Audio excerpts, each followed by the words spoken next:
Tinawag ni Jesus ang 12 at binigyan sila ng kakayahan at kapangyarihang magpalayas ng mga demonyo at magpagaling ng mga karamdaman.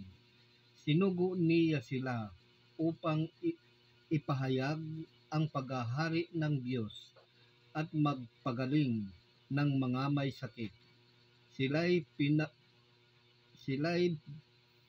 pinagbilinan niya, "Huwag kayong magbaon ng anuman para sa inyong paglalakbay, kahit tungkod, supot, tinapay, salapi o bihisan.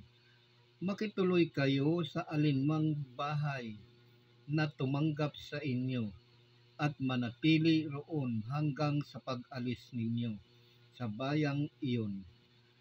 At sakaling hindi kayo tanggapin, umalis kayo roon at ipagpag ninyo ang alikabok ng inyong mga paa bilang babala sa kanila."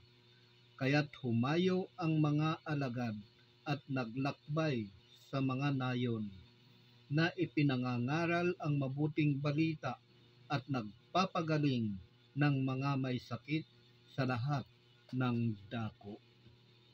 Yan po mga kapatid ang mabuting balita ng kaligtasan.